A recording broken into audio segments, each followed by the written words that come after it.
Hey everyone, welcome to another episode of Pretty Aggressive. My name's Julia and I run Pretty Aggressive Recovery Coaching. I am a certified personal trainer, certified transformation specialist, and I'm working on my nutrition coaching certification.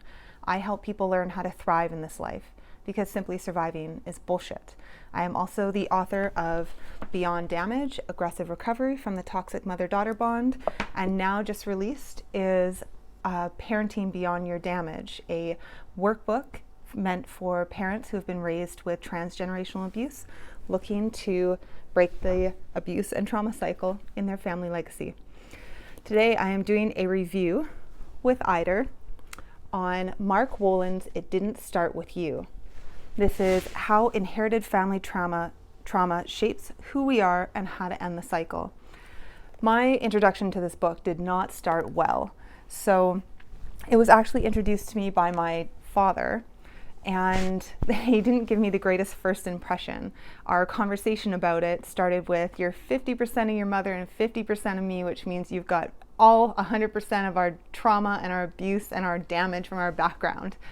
And it was kind of used a little bit more as a weapon than he meant it to be. Whereas I turned around and at the time was doing a lot of self-growth and self-work on personal responsibility and releasing blame. And I told him, I am 100% myself at this point, and fuck you. I worked on my shit and I'm not carrying any of your crap with me anymore. So as much as that isn't entirely true, that it's a constant work and constant process, releasing blame and the trauma from our past, that it is also true that we do carry a cycle and transgenerational genetic linking of abuse and trauma from our family system, which is exactly the basis of Mark Wolynn's book. So Mark Wolynn is the founder and director of the Family Constellation Institute. He's taught at multiple universities and institutions. His articles have appeared in Psychology Today, Mind, Body, Green, and he's worked and done speeches at a lot of clinics, training centers, and hospitals, all related to this topic, which is, although quite profound, I do have some very particular opinions about the topic.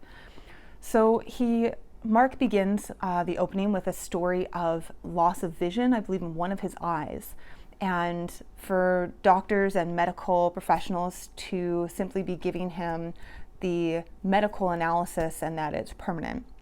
So this sparked a spiritual journey for him where he left his family, his practice, his work, his life, and went as far into the Southeast Asia as he could, seeking spiritual repair or reprieve, even at the time, maybe first, only for his gurus and many teachers that he meditated with and sought advice from to send him home and tell him to go repair with his parents.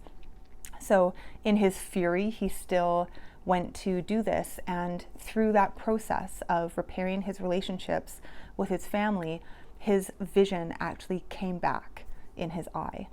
So slightly like a miracle or fiction as some would think, I truly believe that even when our injuries arise from obvious physical events, such as repetitious work or a fall, that our acute or chronic pain is usually our body communicating spiritual pain. It's how it shows up in our bodies. And even the injuries and falls of traumatic reenactment are still is outlined in his first chapter, speaking to how this pain and our injuries often are communicated from our past and brought forward and show up in our bodies. Another reference would be the book The Body Keeps the Score, is to look into that one as well if you're interested in that topic. So Mark Wolynn goes through a process where he teaches people, the first part teaches about the family web of trauma. And this is, obviously, I've tabbed it quite thoroughly and was very impressed with a lot of his research and a lot of his work and a lot of his findings. I really believe in what he describes, and it's not whether I believe in it or not, it's scientifically based, that we genetically, through epigenetics, carry the trauma and abuse that gets imprinted on the genetics of our ancestors and our family members. And as we grow in their womb, they are transferred to us. I can say I truly believe in this all I want, but it is the truth. And his second part goes through a core language map. So the basis of his research is that many of us unknowingly carry a trauma, a sentence, a language, and a complaint or a description or complaint that is not ours. So when we say words like, when we drop our greatest fear, I am worthless, I'm nothing, I'm a disappointment. Or if your language is, I'm so alone and I'll never be with anybody, they'll reject me. Wherever you find this language within yourself as your greatest fear, which he teaches you through the exercises how to discover and dig up within yourself, and brings you through writing exercises to find it, that if you search back through your family history, you will find someone who's experienced a trauma that you are taking ownership of, that it's not actually yours. And the point of the exercises is to go through this process of finding your core language and your core fear, and identifying which ancestor or which family member before you it belongs to, so that you can release it and give it back, so that you can let go of that language and recognize that you don't need to own it or carry it anymore. Literally identifying a core trauma that you offer back to the universe. And much of his exercises on release are about having conscious conversations, whether they be internal or through a role play coaching exercise with a trained professional, or through journaling, that you have the conversation where you talk through releasing that to the owner of that trauma, and then having a conversation where you imagine or create their responses back to you on them being happy for you, and them wishing you the best, and them releasing you of taking ownership of their trauma and their responsibilities that they should have rectified during their lifetime, or wish they could have.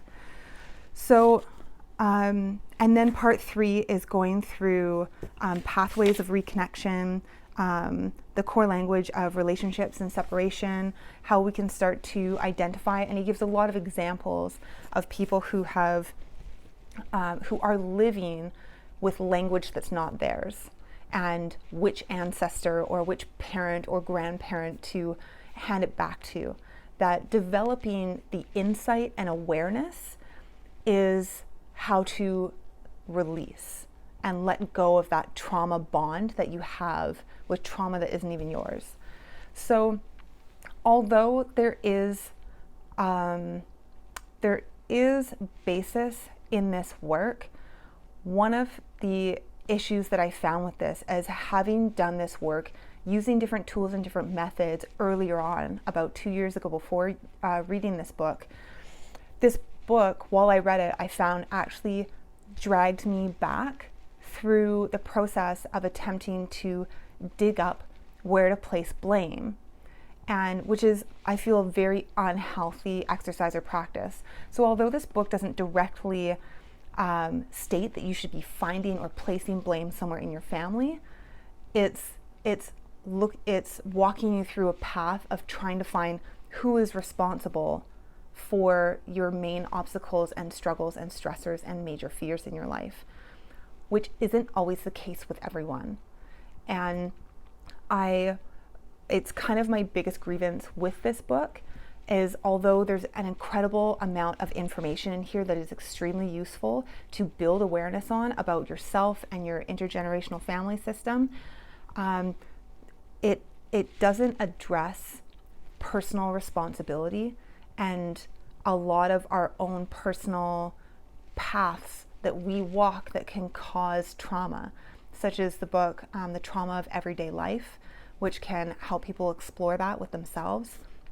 And his research and suggestions and exercise kind of stop at his process kind of ends at releasing, to find your core complaint or your core trauma and the words related to it, find who in your family they're connected to, and then to have that self-awareness, have that insight, and simply use conversation or use role play methods or use journaling or use releasing exercises to let go of baggage, let go of that trauma, let go of that language that you no longer need to carry, that's holding you back from healthy relationships, financial gain, business success, personal self-worth, depression, anxiety, suicidal thoughts or tendencies, or addictions.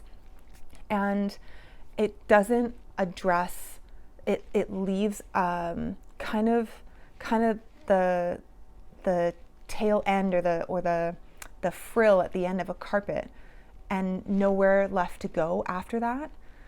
So I think this book, although has a lot of valuable information, really misses the mark. I would caution anyone who reads this book who's in a vulnerable state of looking for blame placement or looking to make someone else responsible for their pain or their negative self-talk or their trauma or their damage that they're experiencing, to not get too far invested in only releasing it back to where that trauma, where you believe or have found where that trauma belongs.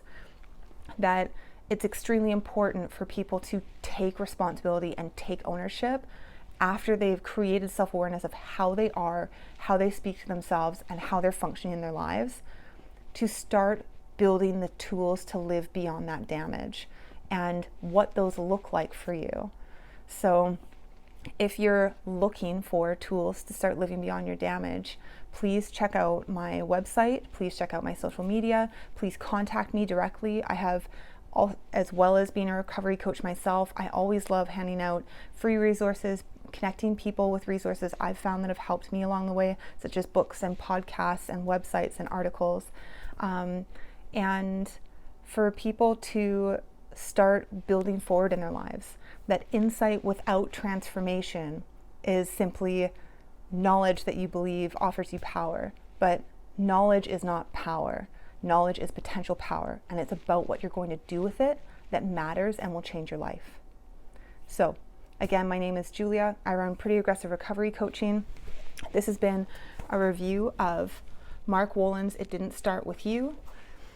And again, I want to state that this is a well-written book. I respect this author very much and the work that he does. I think it's very important. The amount of research that he's done is extremely significant.